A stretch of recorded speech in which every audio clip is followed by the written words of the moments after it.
ෆියුරේ මහත්තයා ලියවපු ලියුම ඌමා භික්ෂුවට සඳහන් කරපු මේ වාර්තාවේ සඳහන් කරලා තියෙනවා. මේ ලස්සන කතන්දරය මම ඔක්කොම කියවන්නේ නැහැ අග හරියට යන්න. මේ ලස්සන කතන්දරයක් තියෙනවා. අර තියෙන්නේ අගින් දෙවෙනි පේලිය about 27 feet කියලා. දැන් මේ ඌමා භික්ෂුවට සැකයක් ඇති වෙනවා මේ දත ගොඩක් ලොකු නිසා.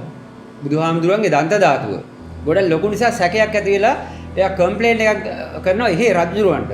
ඊට පස්සේ ඒගොල්ලෝ කම්ප්ලේන්ට් එක දානවා බ්‍රිතාන්‍ය රජයට. ඊට පස්සේ ඉන්ක්වයරි එකක් කරනවා. එතකොට මෙයා කලබල වෙලා ඉල්ල ලියුමක් යවනවා. ඒ යවන ලියුමේ විස්තර තමයි මේ තියෙන්නේ.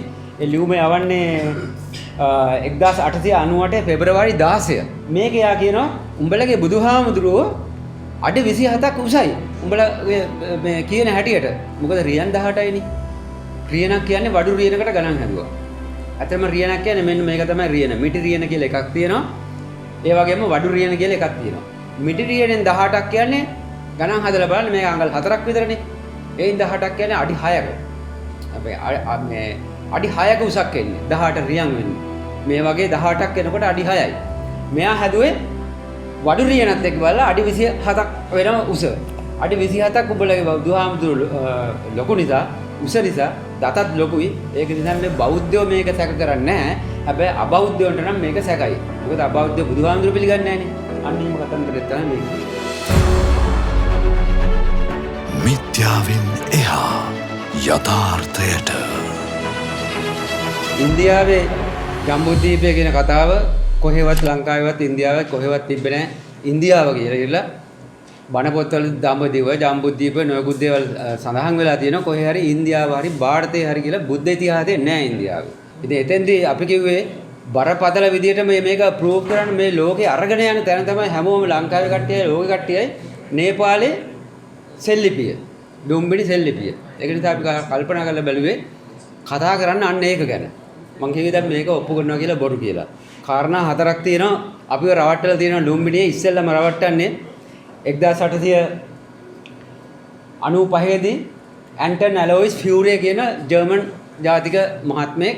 ඒ මහත්මයා පුරා විද්‍යා ගවේෂකයෙක් හැටියට වෙලා කටයුතු කරනවා. එයා තමයි ප්‍රථම වතාවට 1895 දී මේ ලුම්බිනි සෙල්ලිපිය නිරාවරණය කරන්නේ. ඒ නිරාවරණය කළා ලෝකෙට ඉදිරිපත් කරනවා.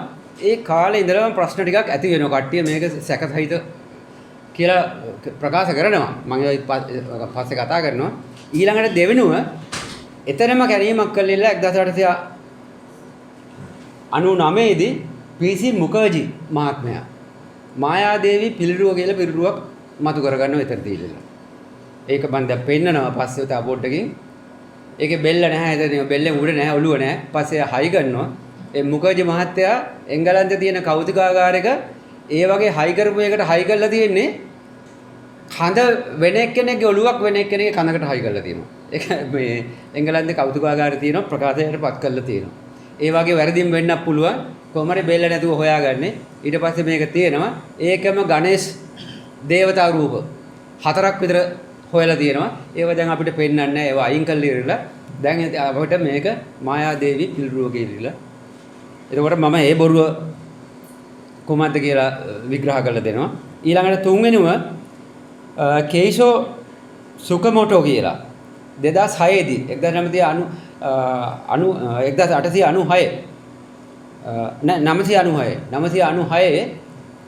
කැණීමක් කළ ඉවරලා හොයා ගන්නවා පොළොවේ යට තිබිලා එතන පුංචි ගල් කෑල්ලක්.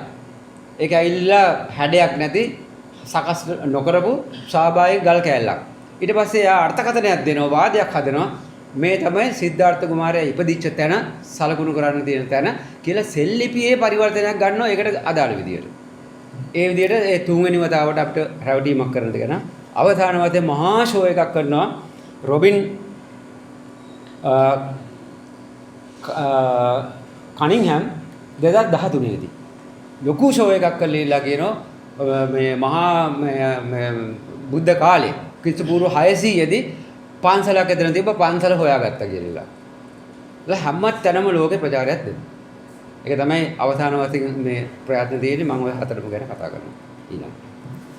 දැන් මෙතන මම කියවල ඇන්ටන් ෆියුරගේ බොරුකාරයෙක් කියලා. එයා කියාව බොරු කීපයක් තියෙනවා. අඩි 109ක් හා අඩි 30ක් උස කොණාගම චෛත්‍යයක් තියෙනවා. එයා ගියන් පස්සේ මේකේ ලොකු රිපෝට් එකක් ලියලා තිනවා වට ප්‍රමාණය උස තියෙන පිහිටීම ඒ ඔක්කොම ලියලා තිනවා එයාගේ වාර්තාවල. ඊට පස්සේ ඒ වගේම කකුසඳ ස්තූපය ගැන එයා ලියලා තිනවා. කොණාගම ටැඹක් ගැන ලියලා තිනවා. එතකොට ඒවයි තිබිච්ච පන්සල් කුළුණු නටබුන් ගොඩක් දේවල් විස්තර කරලා ලියලා තිනවා. ඔක්කොම කෙප්ප. ඔක්කොම බොරු ලියලා තියෙන්නේ. මම තා පොඩ්ඩකින් කියනවා එම් බොරුයි කියලා ඔප්පු කරන්නේ පරීක්ෂණ මණ්ඩලයකින්. ඊට පස්සේ දැන් මේක හෝයේ කියලා කෙනෙකුයි වොඩ්ලි කියලා මහත්තයෙකුයි දෙන්නේ තමයි පරීක්ෂණ මණ්ඩලයටපත් වෙන්නේ. ඒ දෙන්නගේ පරීක්ෂණ වාර්තාවේ මේ ඔක්කොම බොරු කරලා තියෙනවා. ඊට පස්සේ සගාවාහි ස්තූපයක මැටි ස්තූපයක මැටි මංජුසාවක තඹ පියනක ලියලා තියෙනවලු මෙන්න මේ මහා නාම ශාක්‍යයන්ගේ ධාතු කියලා. මේක මේ බුරුම ඌමා කියලා භික්ෂුවකට ලියලා යවනවා. දන්ත ධාතුවකුත් යවනවා. අස්පදතක් තමයි යවන්නේ. ඒක ඔප්පු වෙලා තියෙනවා ඔප්පු කරනවා. එතකොට මෙයා මේ ඔක්කොම කරලා තියෙන්නේ බොරු වාර්තා. ඒක මේ ස්මිත් මහත්තයාගේ වාර්තාවකින් ස්මිත් මහත්තයා මේක බොරුයි කියනවා. ඊට පස්සේ කුණ්ටක කුමාරයා ඇතුළු ශාක්‍යයන් 17ගේ ස්තූප හම්බුණා කියනවා. ඒ ඔක්කොගෙම සෙල්ලිපි තිබ්බ කියලා කියනවා. කියලා වාර්තාවක් ලියලා තිනවා. ඒ 17ම බොරු. ඒක ස්මිත් මහත්තයා බොරු කියලා වාර්තාවක දැන් ලියලා තිනවා මම පෙන්නනවා. ඊට පස්සේ බුදුගේ ධාතු මම කතා කළා අස්ස දතක් ඌමා භික්ෂුවට යවෙනවා. ඒක සම්බන්ධෙනුත් බොරුයි කියලා දැන් ඉස්සරහට පෙන්නනවා. මේ තියෙන්නේ ෆියුරේ මහත්තයා ලියවපු ලියුම ඌමා භික්ෂුවට සඳහන් කරපු මේ වාර්තාවේ සඳහන් කරලා තියෙනවා.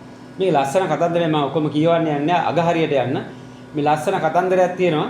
අර තියෙන්නේ අගින් දෙවෙනි පේලිය about 27 feet කියලා. දැන් මේ ඌමා භික්ෂුවට සැකයක් ඇති වෙනවා මේ දත ගොඩක් ලොකු නිසා. බුදුහාමුදුරන්ගේ දන්ත ධාතුව. ගොඩක් ලොකු නිසා සැකයක් ඇති වෙලා එයා කම්ප්ලේන්ට් එකක් කරනවා එහේ රජුරවන්ට. ඊට පස්සේ ඒගොල්ලෝ කම්ප්ලේන්ට් එක දානවා බ්‍රිතාන්‍ය රජයට. ඊට පස්සේ ඉන්ක්වයරි එකක් කරනවා.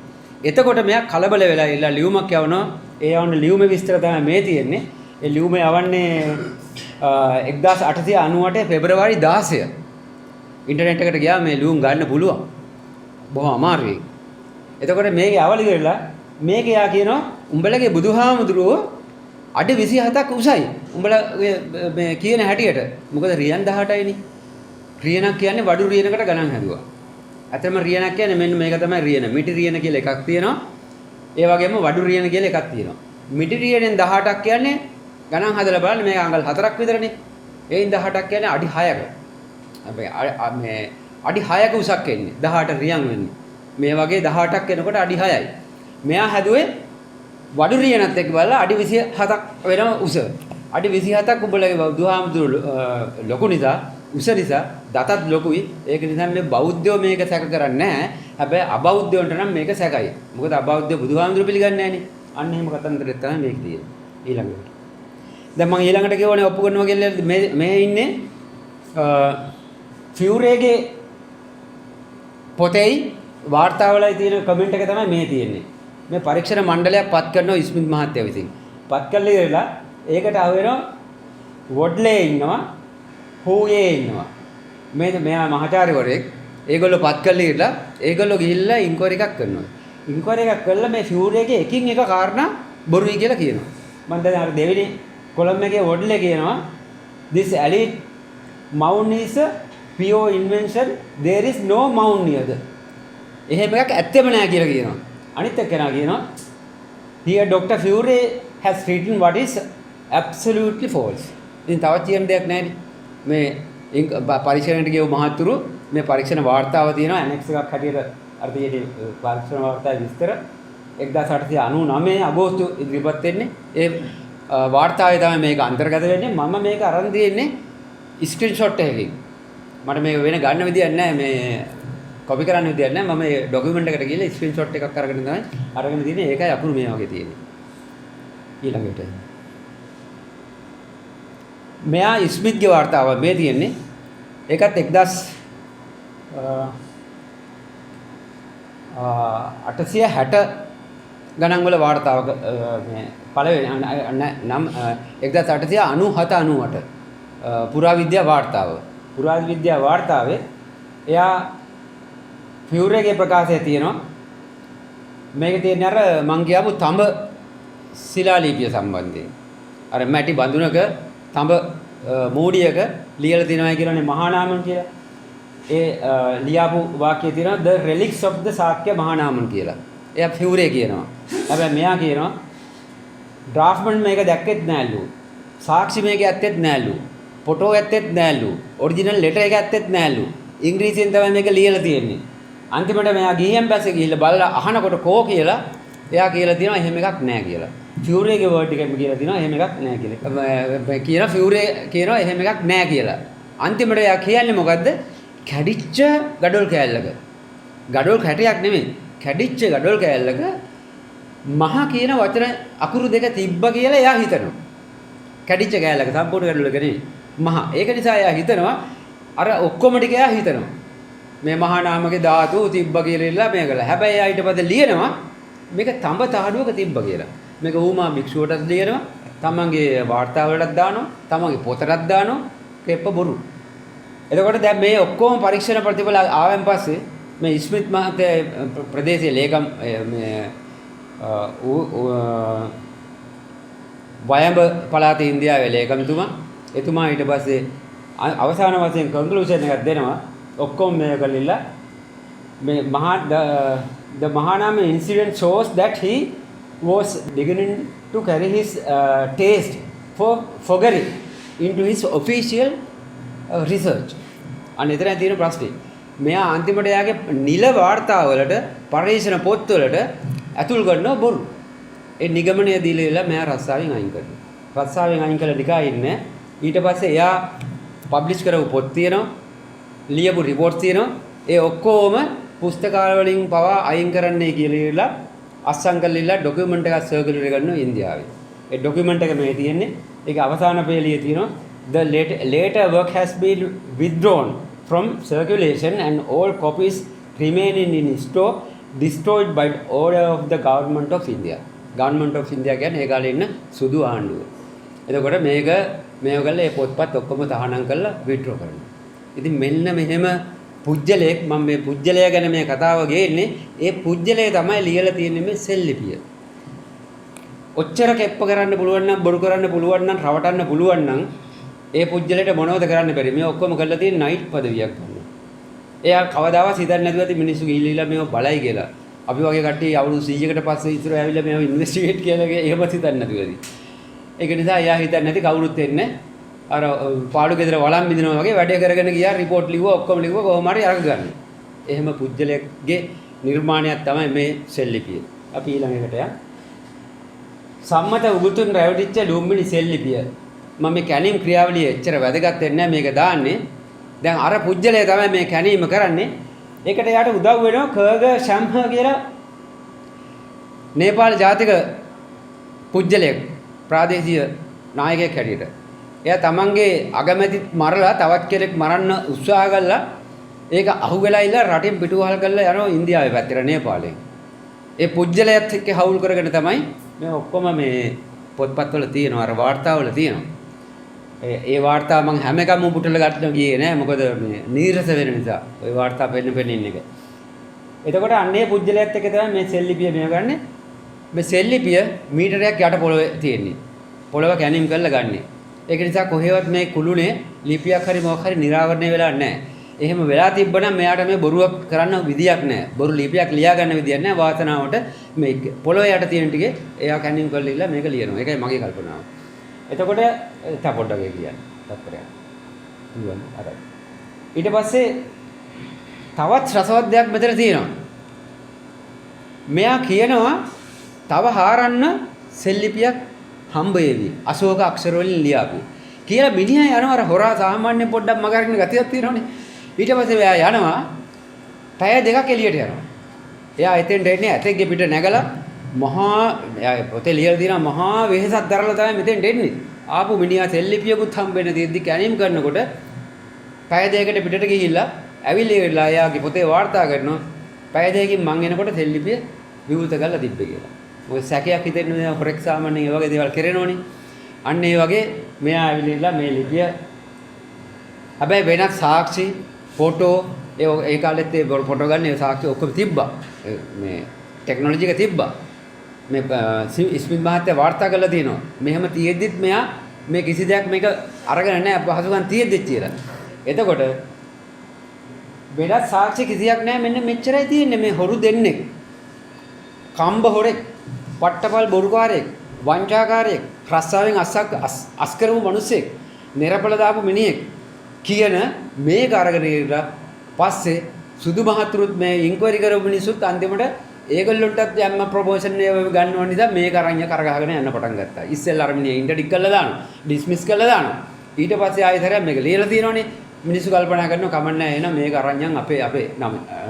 ඊට පස්සේ ඇත්තටම තියෙනවා මම මේ දාගෙන නැහැ පොතේ තියෙනවා මගේ දෙවෙනි පොත දැන් ඉවරයි. දෙවෙනි පොතේ තියෙනවා 1800 ගණන් වල තිබිච්ච වාර්තා වගේක් තියෙනවා. දැන් මේ අය අතර තියෙන රණ්ඩු ලිපි ලියාගත්ත ඒවා. මේක ෆියුරේ නෙමෙයි මමයි කිව්වේ අන්න ඒ වගේ කතන්දර වගේක්. මොකද මේගොල්ලන්ට උවමනාවක් තිබ්බා. නිකන් නම්බුවටයි නොයෙකුත් දේවල් වලටයි මේවා හොයලා මං හොයාගත්ත කියලා කියන්නේ. ඒ අපි ළඟට. මේ තියෙන්නේ මේකත් පැහැදිලි වැඩි කියන්න ඕනෙත් නෑ. මම පොඩි පැහැදිලි කිරීමක් තියෙනවා. 1896 දී දැකපු එක තමයි මේ වම් කෙළවරේ තියෙන්නේ. මම රතු පාටෙන් මේක කරලා තියෙන සෙල්ලිපිය තියෙන තැන. ඔතන තමයි ගිහිල්ලා බහැලා ලියන්නේ නැත්තේ තෙල්ලිපිය. අර පය දෙකට යන්නේ නැත්තේ තමයි කටු ටිකයි මේව ටිකයි ගේන්න වෙන්න ඇති. උඹ හාරපන් මං ගිහිල්ලා බඩු ටික ගේන්නම් කියලා. ඒකම ලොකු කරලා තියෙනවා එතන මෙයාට. අර තියෙන අන්නරක වැදගත් 1833 ද එතන තිබිච්ච හැටි.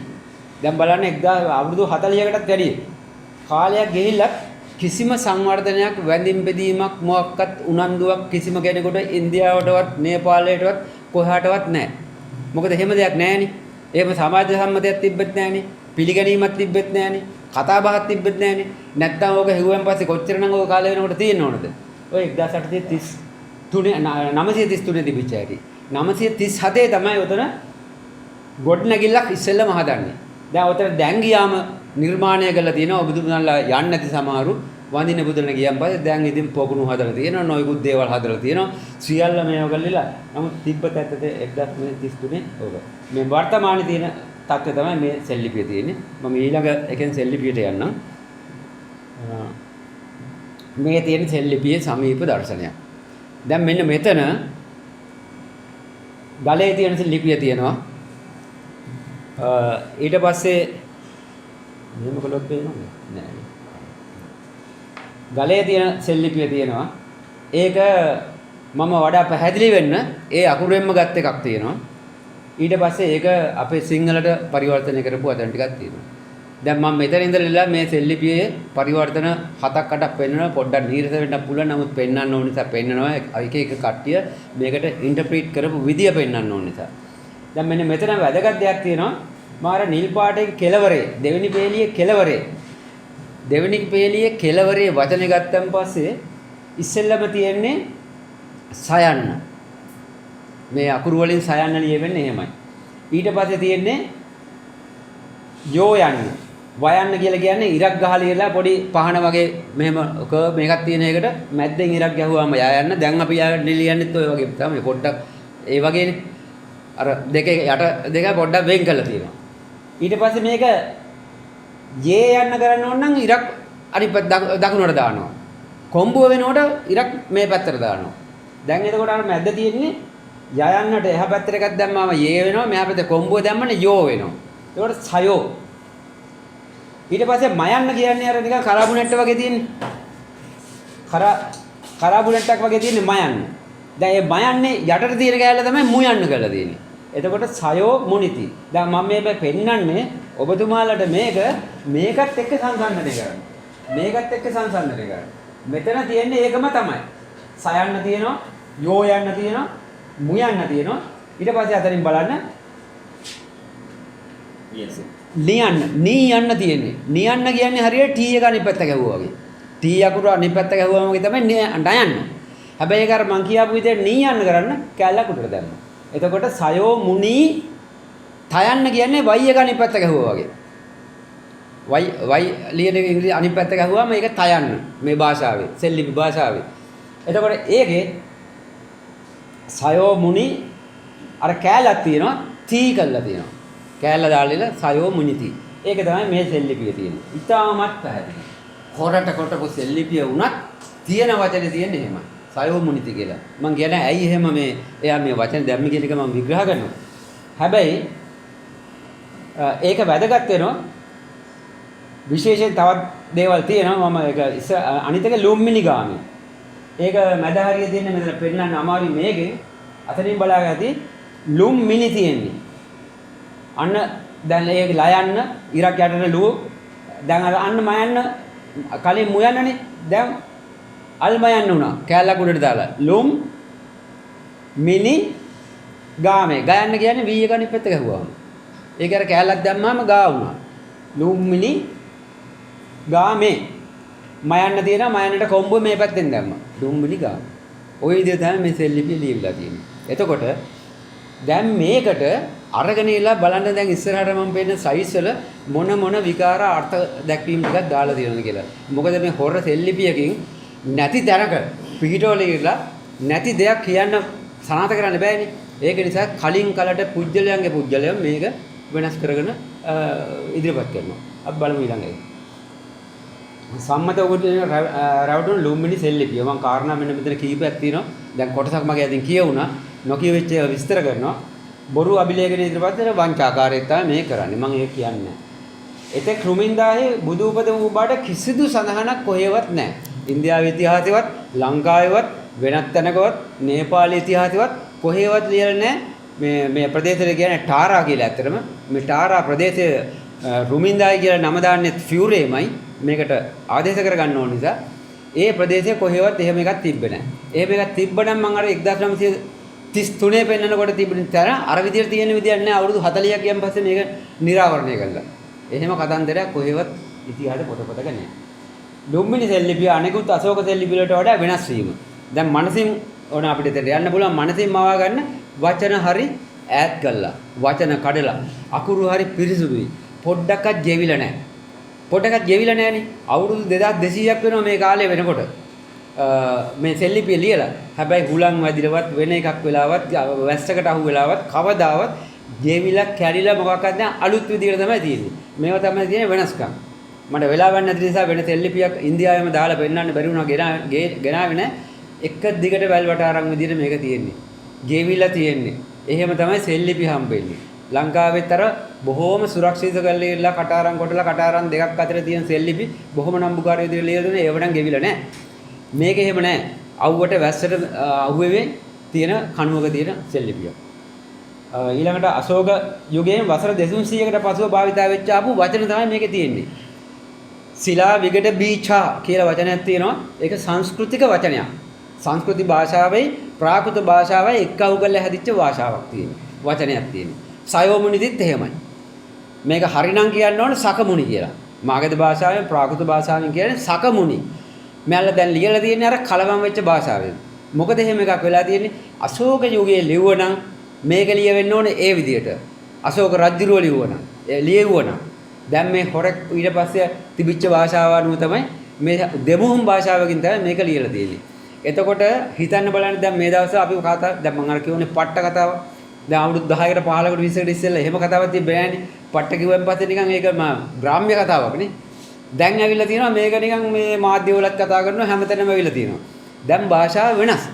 දැන් භාෂාවේ වචන දාලා අවුරුදු 20කට ඉස්සෙල්ලා තියෙන ඩොකියුමන්ට් එක ලියලා තියෙනවා නම් ඒක වෙන්න පුළුවන්ද? එහෙනම් ඒක දැන් තමයි ලියලා තියෙන්නේ අවුරුදු 20කට ඉතිහාසයක් දාලා.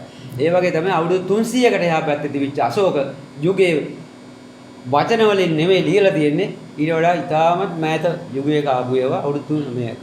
දෙමුහුම් භාෂාවෙන් අවුරුදු 300කට විතර පස්සේ ඒ භාෂාව තමයි උපයෝගී කරගෙන සෙල්ලිපි ලියන්නේ. පරිසර බලපෑමකට පාත්‍ර වූ රුමින්දාහි ලිපිය අශෝක කරුවක්ද මම ඔය කියාපු කතන්දරය. අවුරුදු 2200ක් පැරණි අනිකුත් ලිපි වගේ ෂේ වෙලා නැහැ. නමුත් රුමින්දාහි ලිපිය අලුතින්ම කරන ලද ලිපියක් බඳුයි මම කිව්වා මේ ටික. සත්‍ය ලිපියන්න ඕන බව මං විතරක් නෙවෙයි මේ මහත්තයලා විතරක් නෙවෙයි තව විද්වතුන් ඒ කාලේ ඉඳලා මේක ප්‍රකාශයටපත් කරලා තියෙනවා. මේ බොරුව එදා ඉඳලම යම් අය කියලා තියෙනවා. හැබැයි බලධාරීන් මේවා පිළිගත්තේ නැති එක තමයි ප්‍රශ්නේ. අදත් එහෙමයිනේ. අදත් බලධාරීන් යම් දේවල් පිළිගන්නේ නැහැනේ කොච්චර කිව්වත්. එතකොට බලන්න තෝමස් වොටර්ස් 1898 දී 96 දී 5 දී මෙයා මේක නිරාවරණය කරන 98 දී අවුරුදු දෙකක් එතෙන්ට ගියා බැලුවෙලා මේක බොරුවක් කියලා කියනවා. එයාට සැකසහිතයි කියනවා. සාමාන්‍යයෙන් ඉංග්‍රීසි ජාතිකයෝ එක සැරේට මේ වගේ අර නැට්ට කඩලා කියන්නේ නැහනේ. අනියම් ආකාරයෙන් තමයි සමහරවිට කියන්නේ. තමන්ගේ අදහස නිකන් ස්මූත් කරලානේ දෙන්නේ. එතකොට රායි ඩේවිස් 1900 දී සම්පූර්ණයෙන්ම වගේ මේක අලුතෙන් කොටා ඇති එකක් කියලා එයා කියනවා. ඊළඟට ජේ.ඊ. ෆ්ලීට් 1908 දී අශෝක ලිපියක් නොවන බව කෙලින් කියනවා.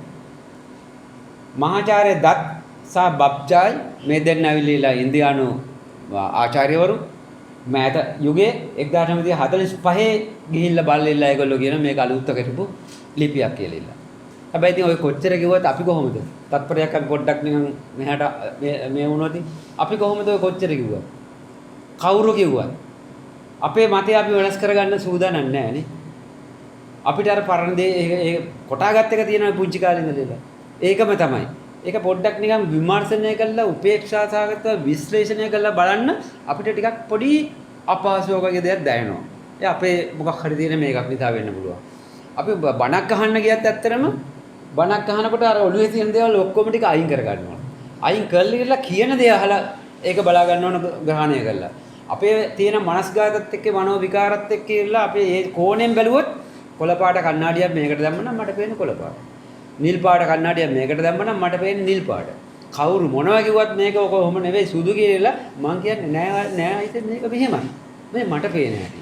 අර මං හදාගත්ත මගේ චරිතය මං තුල ගොඩනගාගත්ත පුජ්‍යලයක් දකින්න විදිය. ඒක වෙනස් වෙන්න කැමති නෑ.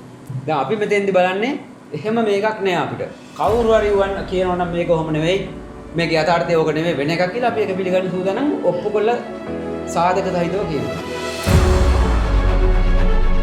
මිත්‍යාවෙන් එහා යථාර්ථයට